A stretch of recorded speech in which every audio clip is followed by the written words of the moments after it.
पढ़ा था? Ohm's law. Ohm's law में क्या बताया गया कि जो करंट होता है वो पोटेंशियल पर डिपेंड करता है, यानी कि करंट यदि हमको बढ़ाना है तो पोटेंशियल डिफरेंस क्या होगा? बढ़ाना पड़ेगा, ठीक है ना। इलेक्ट्रिक पोटेंशियल डिफरेंस बढ़ाने पर करंट की वैल्यू बढ़ती है, इलेक्ट्रिक पोटेंशियल डिफरेंस को घटाने पर करंट की वैल्यू घटती है। और अगर पोटेंशियल डिफरेंस की वैल्यू जीरो हो, बिल्कुल भी इनमें डिफरेंस ना हो, तो वहां पर करंट फ्लो नहीं होता है। यानी कि यदि हम चाहते हैं कि करंट फ्लो करे तो उसके लिए हमको क्या करना पड़ेगा? पोटेंशियल डिफरेंस को बढ़ाना पड़ेगा, ठीक है। तो इसके ये क्या है? डायरेक्टली प्रोपोर्शनल होता है, यानी कि हम अगर पोटेंशियल डिफरेंस बढ़ाते हैं तो करंट क्या हो रहा है? बढ़ रहा है, ठीक है। और पोटेंशियल डिफरेंस घटाते हैं तो करंट क्या हो रहा है? घट रहा है। ये ओम्स लॉ था। दूसरी बात इन्होंने और क्या बताया कि करंट जो होता है वो केवल पोटेंशियल पर डिपेंड नहीं करता है, बल्कि करंट जो होता है वो रेजिस्टेंस पर भी डिपेंड करता है, ठीक है। V is equal to R I, हमने इस प्रोपोर्शनल को हटाया यहां से डायरेक्टली प्रोपोर्शनल को, तो हमको यहां पर एक वैल्यू मिलती है R, जिसको हम कहते हैं resistance. I is equal to होता है V अपॉन R, यानी कि जो I करंट की जो वैल्यू है वो रेजिस्टेंस पर भी डिपेंड करती है। और रेजिस्टेंस की ये क्या है? इनवर्सली प्रोपोर्शनल है, ठीक है। डायरेक्टली प्रोपोर्शनल वो होता है, ये सामने सामने देखिए है, ठीक है ना। तो ये डायरेक्टली प्रोपोर्शनल, डायरेक्टली प्रोपोर्शनल का मतलब होता है ये हंसेगा तो ये भी हंसेगा, ये रोएगा तो ये भी रोएगा, ठीक है ना, सेम सेम चलते हैं। इनवर्सली प्रोपोर्शनल का मतलब होता है उल्टा, यानी ये बढ़ेगा तो ये घटेगा, ये बढ़ेगा तो ये घटेगा, ठीक है ना। अपोजिट रिलेशन चलता है, इसको हम कहते हैं इनवर्सली प्रोपोर्शनल। तो करंट जो होता है वो रेजिस्टेंस के क्या होता है? इनवर्सली प्रोपोर्शनल होता है। करंट रेजिस्टेंस के इनवर्सली प्रोपोर्शनल है। इनवर्सली प्रोपोर्शनल का मतलब यदि हम रेजिस्टेंस को, है ना, करंट की वैल्यू रेजिस्टेंस पर भी डिपेंड कर रही है। एक जगह तो करंट की वैल्यू किस पर डिपेंड कर रही है? इस पर डिपेंड कर रही है। दूसरा करंट की वैल्यू किस पर डिपेंड कर रही है? इस पर, ठीक है। यानी कि रेजिस्टेंस की वैल्यू यदि बढ़ती है तो करंट वहां पे क्या होगा? कम फ्लो होगा। और रेजिस्टेंस का वैल्यू अगर कम होता है तो करंट ज्यादा फ्लो होगा, ठीक है। तो अब हम देख लेते हैं कि रेजिस्टेंस क्या होता है। रेजिस्टेंस को हम R से रिप्रेजेंट करते हैं, और रेजिस्टेंस को सिंपल लैंग्वेज में हम समझे तो हम कह सकते हैं कि जैसे हम रोड पर चल रहे हैं, ठीक है, और रोड पर बाइक से हम चल रहे हैं, तो जब हम आगे चलते हैं तो हमको क्या मिलता है? किसी भी व्हीकल से हम जा रहे हैं तो रोड पर हमको थोड़ी थोड़ी दूर पर क्या मिलता है? यहाँ पर ब्रेकर मिलता है, ठीक है। काफी स्पीड से हम आ रहे हैं लेकिन ब्रेकर होता है, वहां पे हमको क्या करना पड़ता है? अपनी स्पीड कम करनी पड़ती है। फिर हम आगे बढ़ते हैं, वापस आगे चल करके हमको फिर ब्रेकर मिलता है, फिर ब्रेकर मिलेगा, फिर हम क्या करेंगे? अपनी स्पीड को कम करेंगे। यानी कि एक तरीके से देखा जाए कि हम हमारी स्पीड को कम करने में ये ब्रेकर जो है, ये ब्रेकर की वजह से हमारी स्पीड कम हो रही है। यानी कि हम कह सकते हैं कि ये क्या है? अपोज कर रहा है ना, हमारे स्पीड का अपोज कर रहा है, विरोध कर रहा है, उसको रोकने का प्रयास कर रहा है कि इतनी स्पीड में नहीं चलना ना, स्पीड को हमारे कम कर रहा है ये ब्रेकर। यदि हम यहां से ब्रेकर हटा देते हैं तो गाड़ियां क्या होंगी? वो बहुत ही स्पीड में चलेंगी, क्योंकि यहाँ पर ब्रेकर नहीं है तो ये बहुत ही स्पीड में जाती है, ठीक है ना। तो इनकी स्पीड को कम करने के लिए हमने यहाँ पे क्या लगाया? ब्रेकर लगाया। बस वही होता है रेजिस्टेंस, ठीक है। अब देखिए, जैसे हमने ले लिया एक कंडक्टर, कंडक्टर में आपको पता है इसमें क्या होते हैं? फ्री इलेक्ट्रॉन्स मौजूद होते हैं। ये इसमें फ्री इलेक्ट्रॉन्स मौजूद हैं, ठीक है। कंडक्टर को हमने कनेक्ट कर दिया किससे? बैटरी से। अब बैटरी से हम कंडक्टर को क्यों कनेक्ट करते हैं? क्योंकि बैटरी, इसमें फ्री इलेक्ट्रॉन्स तो होते हैं लेकिन वो फ्री इलेक्ट्रॉन्स किधर की तरफ मूव करेंगे? जो भी फ्री इलेक्ट्रॉन्स होते हैं ना वो रैंडम मूव करते हैं, कहीं भी। कोई इलेक्ट्रॉन्स इधर मूव कर रहा है, कोई इधर मूव कर रहा है, कोई इधर मूव कर रहा है, कोई इनका डायरेक्शन नहीं होता है कि ये किधर मूव करेंगे। इनको डायरेक्शन कौन देता है? ये सेल या बैटरी, ठीक है ना। अब हमने इसको ये सेल या बैटरी लगाया जो कि एक फोर्स लगा करके और इलेक्ट्रॉन को भेजेगा कि तुमको किधर चलना है, ठीक है। हमने इसको बैटरी से कनेक्ट किया। बैटरी में जो ये हमने छोटा लाइन खींचा है इसको नेगेटिव से, नेगेटिव इसको रिप्रेजेंट करता है, और जो बड़ी लाइन होती है वो पॉजिटिव को रिप्रेजेंट करती है। अब हमने नेगेटिव से यहाँ इस एंड को अटैच कर दिया और पॉजिटिव से इस एंड को अटैच कर दिया है। नेगेटिव तो मैंने यहाँ पे कई जगह बना दिया है ताकि आपको समझ में आए कि ये यहाँ से नेगेटिव चार्ज, ठीक है ना, नेगेटिव चार्ज इसको ये शो कर रहा है।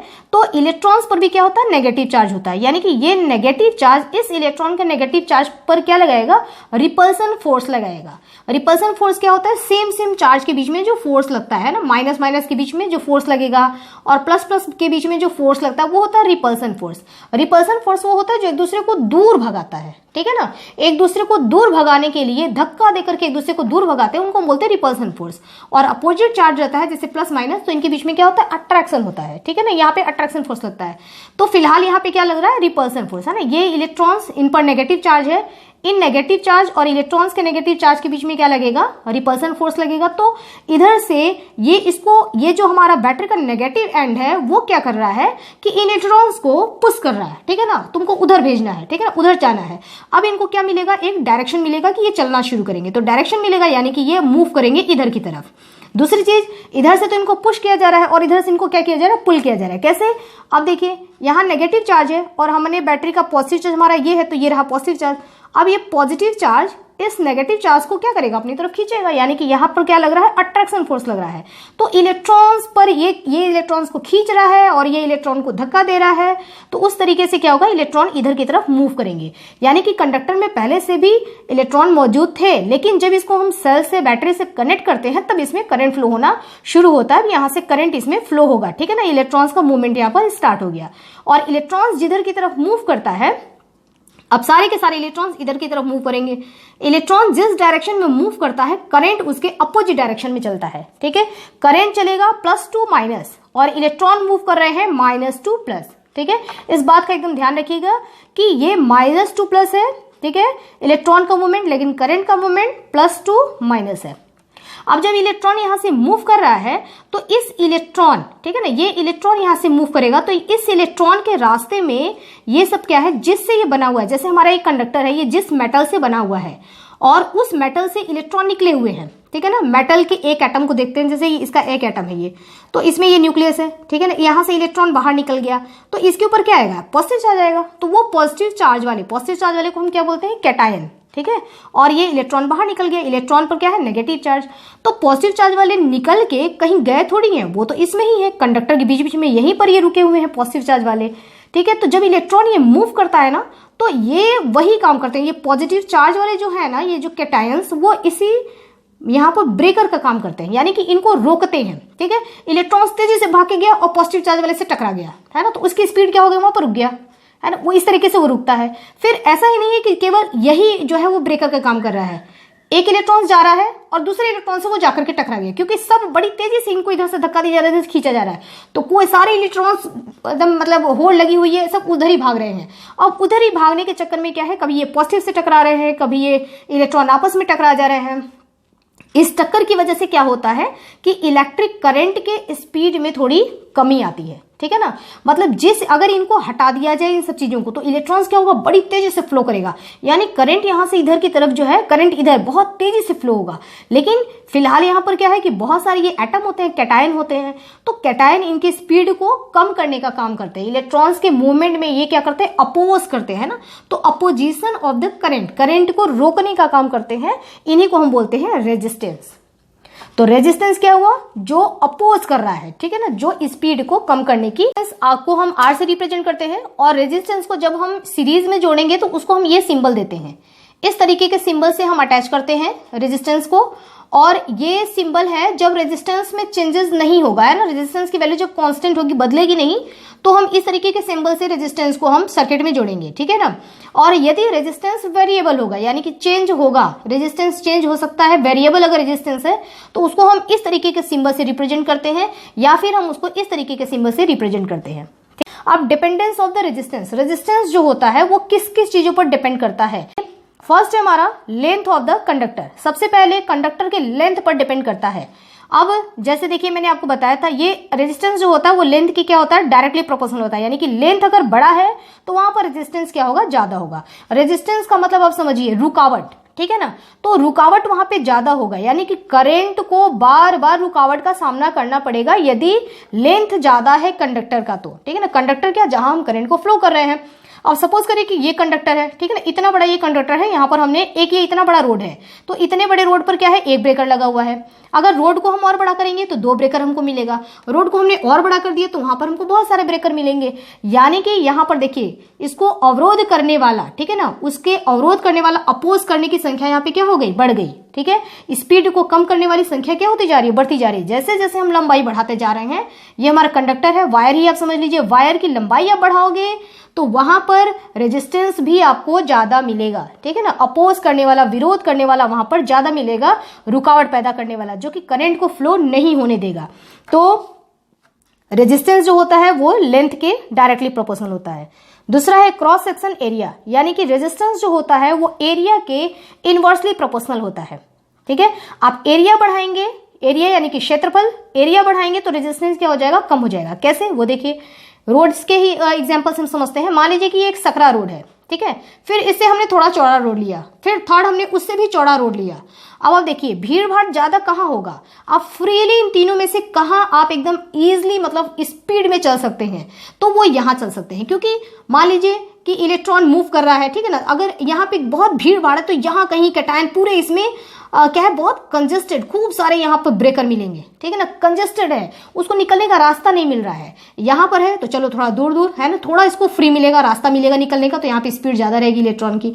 अब यहाँ अगर हमने एरिया और बढ़ा दिया तो क्या है कि यहाँ पर बहुत सारा ये फ्री स्पेस मिल रहा है, आराम से इलेक्ट्रॉन यहाँ से मूव करेगा, ठीक है, यानी कि स्पीड इसकी क्या होगी, ज्यादा होगी।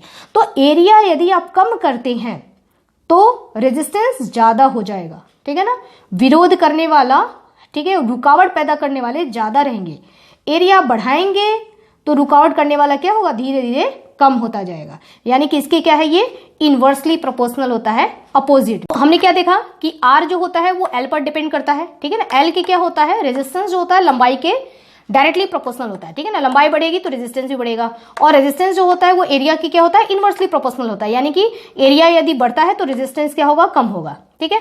अगर इन दोनों को, है ना, यहाँ पे डायरेक्टली प्रोपोर्शनल है, यहाँ पर इनवर्सली प्रोपोर्शनल है, इन दोनों को अगर हमको एक साथ लिखना हो तो हम क्या लिख सकते हैं, आर और ये साइन लगा करके हम क्या लिख सकते हैं, एल अपॉन ए, ठीक है, एल अपॉन ए। तो इन दोनों को हमने अगर दोनों इक्वेशन को, इन दोनों कंडीशन को हमने एक साथ यहाँ पे ले लिया। अब यहाँ पे इस साइन को हम इनवर्सली का साइन यहाँ से हटाते हैं तो हमको यहाँ पे क्या मिलता है, एक कांस्टेंट वैल्यू, ठीक है, इसको हम बोलते हैं रो, ठीक है। तो रो से हम इसको रिप्रेजेंट करते हैं कांस्टेंट वैल्यू को। तो अब अगर हम रो की वैल्यू निकालते हैं तो रो इज इक्वल टू क्या आ जाएगा, आर ए अपॉन एल। रो को हम क्या कहते हैं, रेजिस्टिविटी ऑफ मटेरियल, ठीक है ना। यानी कि अब रो क्या है इसके बारे में आप अच्छी तरीके से समझ लीजिए। रो का मतलब होता है कि ये मटेरियल है ना, मटेरियल, कोई भी मटेरियल, जैसे हमने दो चीजें ले ली, सपोज करिए कि हमने सिल्वर ले लिया और गोल्ड ले लिया। अब आपसे कोई पूछे कि सिल्वर में आपको रेजिस्टेंस ज्यादा मिलेगा, करंट कहाँ अच्छी तरीके से मतलब फ्लो हो सकता है, कहाँ करंट की स्पीड ज्यादा रहेगी, तो हम कहेंगे कि सिल्वर में करंट जो है बहुत अच्छा फ्लो होता है। इसका मतलब क्या कि यहाँ पर रुकावट कम होगी, ठीक है, तो रुकावट यहाँ पर कम होगा, है ना। तो सिल्वर की जो अपनी जो कैरेक्टर है, ठीक है, कि उसके अंदर, सिल्वर के अंदर कितना रुकावट है, कितने रेजिस्टेंस है, उसका जो ये कैरेक्टर है ना, उसी को हम कहते हैं रो, यानी कि रेजिस्टिविटी ऑफ मटेरियल, ठीक है। हर मटेरियल अपने अंदर क्या रखता है, रेजिस्टिविटी का कैरेक्टर रखता है कि कौन किस क्वालिटी का है। सिल्वर में रेजिस्टिविटी आपको, सिल्वर में क्या मिलेंगे, रेजिस्टेंस आपको कम मिलेंगे, यानी कि इसकी रेजिस्टिविटी क्या होगी, ये इस तरीके का होगा कि ये क्या कर सकता है, इलेक्ट्रॉन को, यहाँ पर रेजिस्टेंस कम मिलेंगे, यानी कि करंट इसमें क्या होगा, ज्यादा फ्लो होगा। सबसे ज्यादा करंट जो है वो सिल्वर में, सिल्वर सबसे अच्छा गुड कंडक्टर है, उसके बाद है कॉपर, उसके बाद होता है गोल्ड, उसके बाद होता है एल्युमिनियम। सिल्वर का रेजिस्टिविटी हम देखेंगे तो कितना होता है, 1.60 इंटू 10 के पावर -8 ओम मीटर होता है, यानी कि ये क्या होता है, गुड कंडक्टर होता है, ठीक है। रो, ठीक है ना, रो यानी कि रेजिस्टिविटी ऑफ द मटेरियल। इसका अगर हम यूनिट देखते हैं तो देखिए यूनिट क्या होगा। अब यहाँ पे हम क्या लिख रहे हैं, R A upon L, rho is equal to R A upon L. तो आर, ठीक है ना, आर की वैल्यू क्या होती है, आर का यूनिट क्या होता है, आर का एसआई यूनिट होता है ओम, एरिया मीटर स्क्वायर, ठीक है, एल मीटर, 1 मीटर से 1 मीटर कट गया, बचा कितना, ओम मीटर। रेजिस्टेंस, आपसे अगर पूछे कि रेजिस्टेंस और रेजिस्टिविटी दोनों में डिफरेंस बताइए।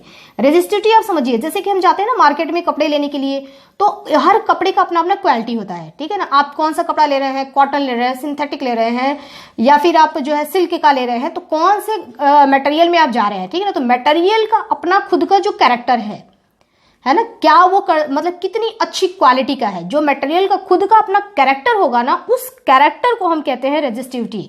हर कंडक्टर जिसमें करंट फ्लो हो सकता है, हर कंडक्टर का अपना कैरेक्टर होता है ना, कि वो उसमें करंट कितनी स्पीड में फ्लो हो सकता है, कितना अच्छा कंडक्टर है वो, तो वो उसकी जो अच्छाई बता रहा है, उसकी कंडक्टिविटी जो बता रहा है, उसी को हम कहते हैं रो, ठीक है। रेजिस्टेंस और रेजिस्टिविटी में यदि आपको डिफरेंस पूछता है तो हम क्या बताएंगे, रेजिस्टेंस जो होता है वो अपोजिशन टू फ्लो, यानी कि करंट फ्लो हो रहा है उसमें कितना रुकावट आ रहा है, उसको हम कहते हैं रेजिस्टेंस, ठीक है ना।